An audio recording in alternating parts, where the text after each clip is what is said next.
तो अब देखते हैं स्टैटिक कीवर्ड के बारे में। स्टैटिक कीवर्ड के बारे में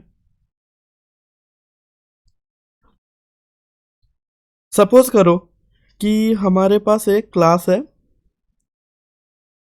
स्टूडेंट का। उस क्लास के अंदर क्या है, उसका नेम है स्टूडेंट का,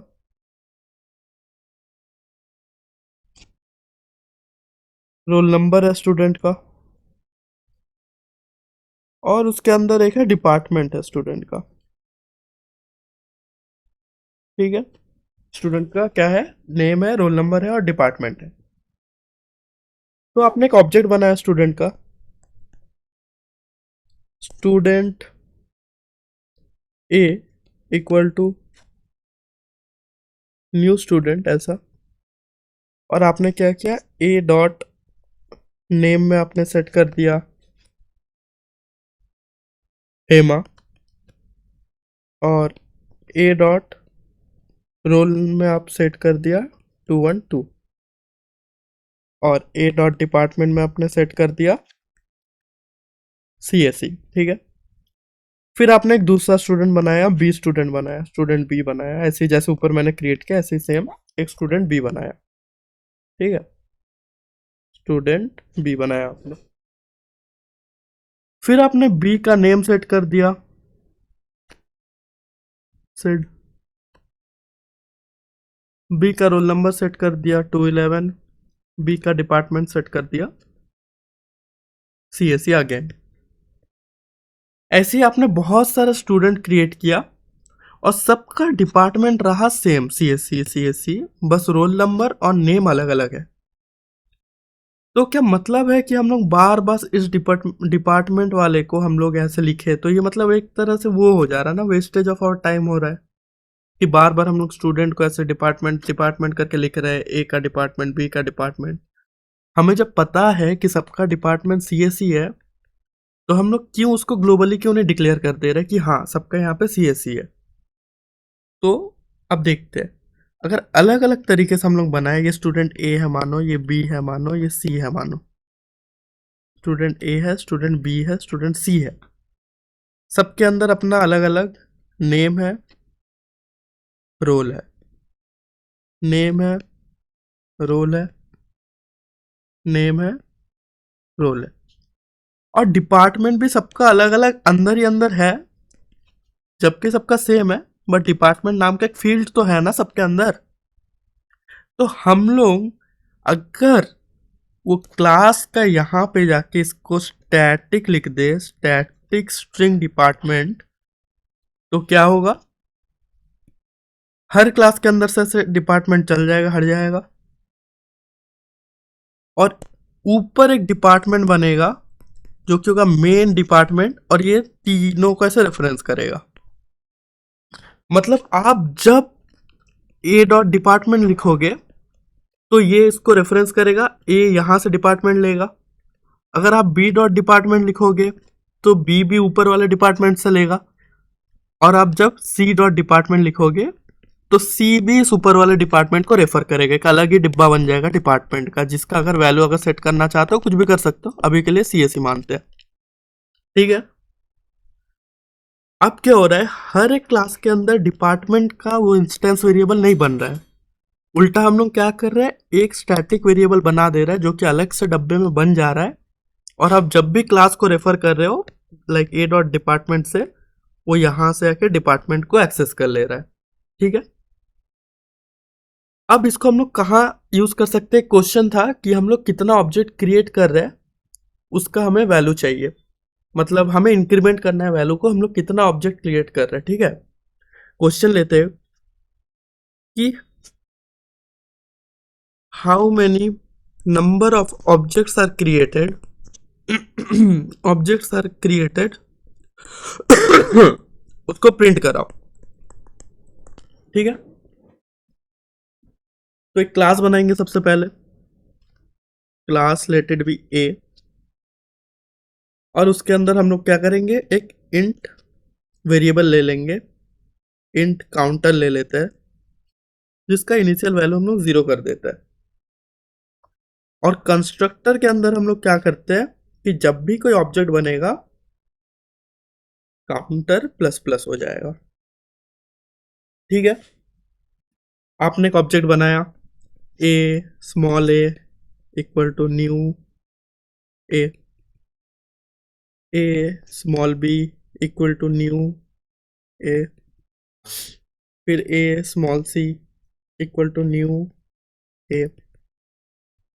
तो आपने यहाँ पे 3 ऑब्जेक्ट बनाया तो आपका आउटपुट प्रिंट होना चाहिए 3।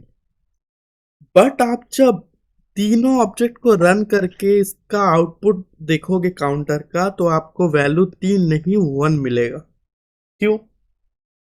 क्योंकि हर बार जब आप ऑब्जेक्ट क्रिएट कर रहे हो ये जो काउंटर है वो री इनिशियलाइज हो रहा है। क्या हो रहा है? री इनिशियलाइज हो रहा है, जो कि काउंटर का वैल्यू को हर ऑब्जेक्ट क्रिएशन के साथ 0 कर दे रहा है।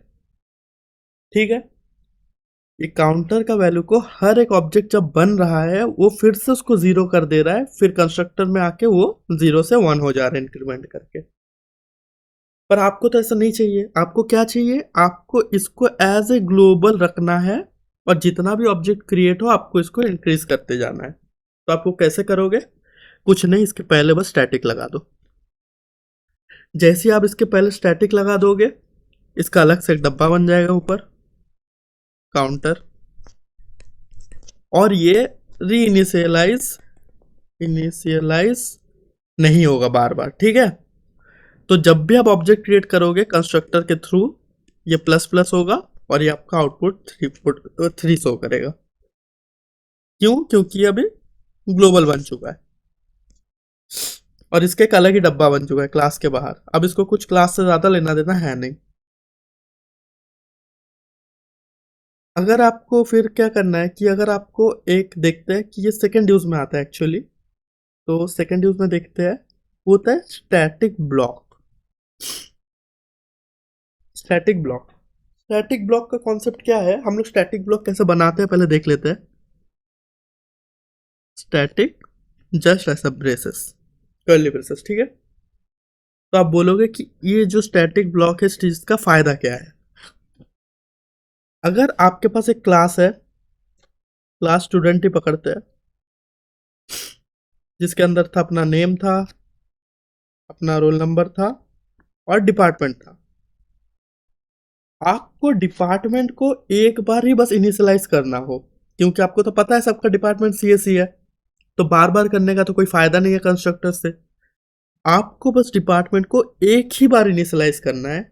तो उसके लिए आप क्या कर सकते हो? डिपार्टमेंट इक्वल टू सीएससी लिख देना स्टैटिक ब्लॉक के अंदर। ठीक है, कंस्ट्रक्टर बार बार रन होता है पर static blocks runs only one time, runs only once. ठीक है, ये जो स्टैटिक ब्लॉक है ये बस एक बार ही रन होगा।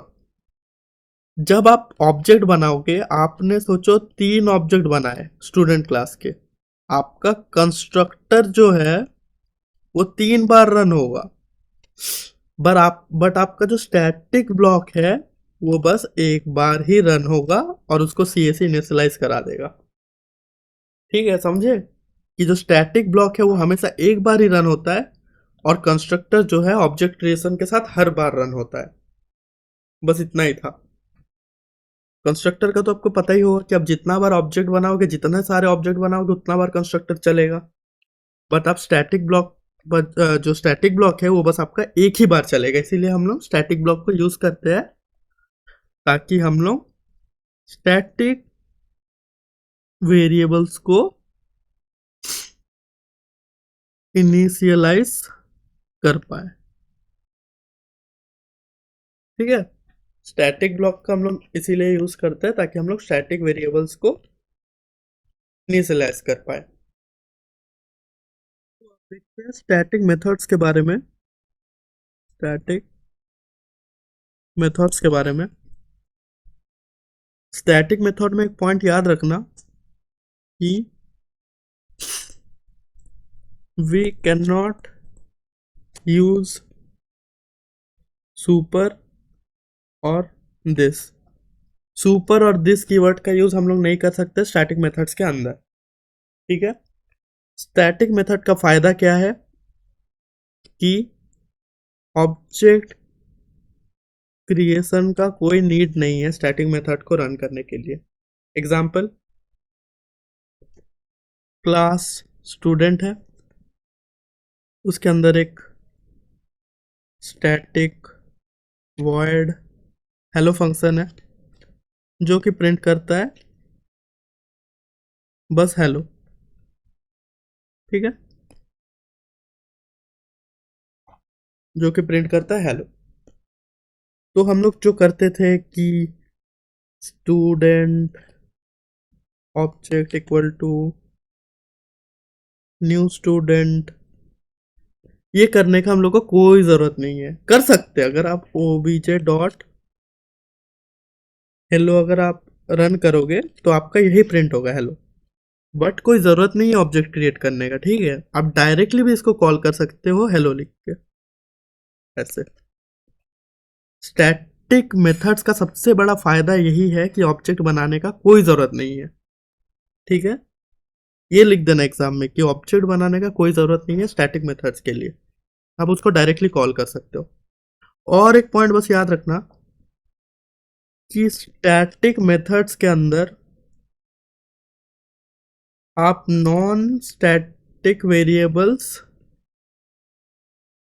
को एक्सेस नहीं कर सकते, को एक्सेस नहीं कर सकते। अगर मैं दिखाता हूं, अगर यहाँ पे अगर आपके पास क्लास स्टूडेंट है, अगर आपके पास इंट रोल है और यहाँ पे आप एक स्टैटिक मेथड है स्टैटिक वॉइड हाई, इसके अंदर अगर आप रोल नंबर को एक्सेस करना चाहोगे तो ये एरर दिखा देगा, एरर दिखा देगा। क्यों? क्योंकि जो रोल नंबर है वो नॉन स्टैटिक है और आप नॉन स्टैटिक से स्टैटिक के अंदर उसको बुलाना चाहते हो तो आपको इधर स्टैटिक लिखना पड़ेगा, फिर ये एक्सेसिबल होगा। याद रखना ये बात कि नॉन स्टैटिक वेरिएबल्स को आप स्टैटिक मेथड्स के अंदर यूज नहीं कर सकते। ठीक है, नॉन स्टैटिक वेरिएबल को आप स्टैटिक मेथड के अंदर यूज नहीं कर सकते, उसके लिए आपको स्टैटिक बनाना पड़ेगा उस वेरिएबल को। फोर्थ यूज देखते हैं स्टैटिक क्लास के बारे में। स्टैटिक क्लास के बारे में, स्टैटिक क्लास के बारे में यही है कि आप जो बिल्कुल अपर क्लास है उसको स्टैटिक नहीं बना सकते। आप ऐसे स्टैटिक क्लास स्टूडेंट जो कि बिल्कुल अपर क्लास है उसका आप स्टैटिक ऐसे नहीं बना सकते। आप क्या कर सकते हो, आप नेस्टेड क्लास बना सकते हो, नेस्टेड क्लास। ठीक है, अब नेस्टेड क्लास क्या होता है ये ध्यान से सुनना, इसके अंदर थोड़ा नेस्टेड क्लास और इनर क्लास, इसके अंदर डिफरेंस है थोड़ा। ठीक है, नेस्टेड और इनर क्लास के अंदर, ये अभी मैं नेक्स्ट वीडियो में कवर करूंगा, अभी के लिए मोटा मोटा देख लो। एक क्लास है स्टूडेंट, उसके अंदर आपने और एक क्लास बनाया माय स्टूडेंट का, तो ये माय स्टूडेंट के आगे आपने स्टैटिक नहीं लगाया है, तो ये हो गया आपका इनर क्लास। ठीक है, आपने अगर उस सब क्लास के अंदर आपने स्टैटिक नहीं लगाया है तो वो इनर क्लास हो गया, बट आपने जैसे ही ऐसे स्टैटिक लगा दिया वो और इनर क्लास नहीं रहा, वो नेस्टेड क्लास बन गया। ये थोड़ा कंफ्यूजिंग है, याद रखना। अगर आपने स्टैटिक लगा दिया तो वो नेस्टेड क्लास बन गया, अगर आपने स्टैटिक नहीं लगाया तो वो एक इनर क्लास है।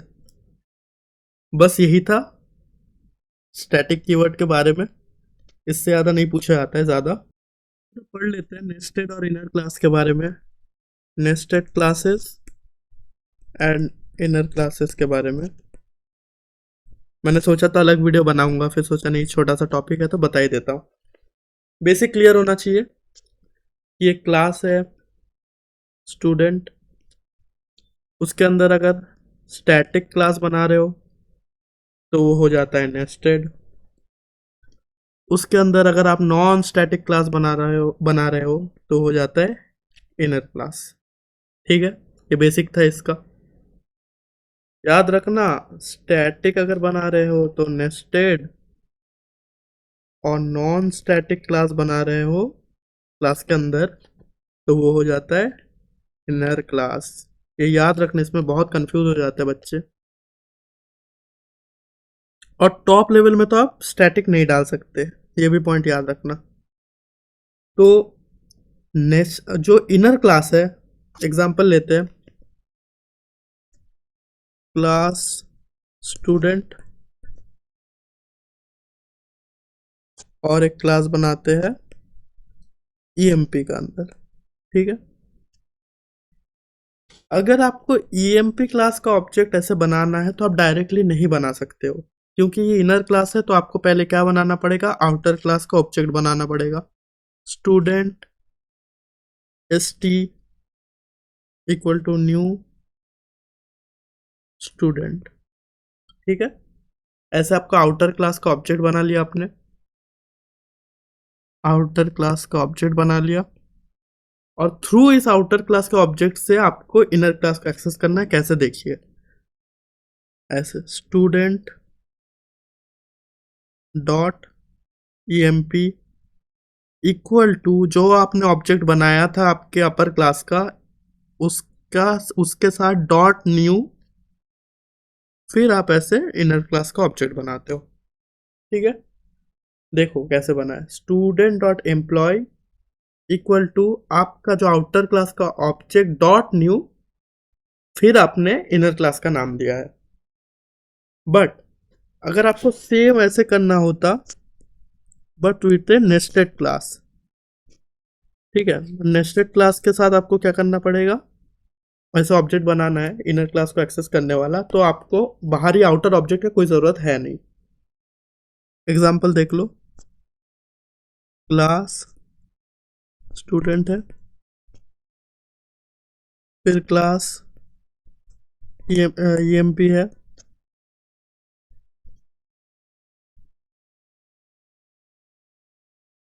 ठीक है। स्टैटिक क्लास ईएमपी है क्योंकि नेस्टेड है, ठीक है, ये इसलिए इसलिए हमने स्टैटिक लिखा है, स्टैटिक क्लास ईएमपी है। और इसमें हम लोग क्या करेंगे कि आपको आउटर क्लास का ऑब्जेक्ट बनाने का कोई ज़रूरत नहीं है, जो आउटर क्लास का ऑब्जेक्ट बनाने का कोई ज़रूरत नहीं है, ठीक है। तो आप इसमें क्या कर सकते हो, डायरेक्टली आप आउटर क्लास का नेम लिखोगे, student dot E M P equal to new student dot E M P करके आप एक्सेस कर लोगे। ऑफ कोर्स यहाँ पे आप ऑब्जेक्ट का नेम डाल देना, ये शायद से मैंने मिस कर दिया। Student dot E M P करके यहाँ पे ऑब्जेक्ट का आपको नेम भी डालना पड़ेगा ना, जिसके थ्रू आप वो करोगे, एक्सेस करोगे। और एक बार देख लो कैसे, student dot E M P object name, object name तो समझ ही नहीं आ रहा, एक second, object name equal to new student dot E M P. ये है इसका फुल सिंटैक्स। ऑब्जेक्ट का नेम भी तो देना है, मैंने यहाँ मिस कर दिया था पीछे भी शायद से, ऑब्जेक्ट का नेम भी देना है। इसमें हम लोग क्या करेंगे, कैसे, स्टूडेंट डॉट, ये इनर क्लास के लिए कर रहे हैं, ठीक है, student dot E M P object name equal to S T जो आउटर ऑब्जेक्ट है dot new E M P, ठीक है। ये बनेगा इनर क्लासेस के लिए, और ये आपका बनेगा आउटर क्लास, आउटर बोल रहा हूँ, स्टैटिक क्लासेस के लिए, और नेस्टेड क्लास बोल सकते हैं, नेस्टेड क्लासेस के लिए। इसमें ऑब्जेक्ट का क्रिएशन का ज़रूरत है, इसमें ऑब्जेक्ट का क्रिएशन की ज़रूरत नहीं है, इसको आप डायरेक्टली ऐसे बना सकते हो।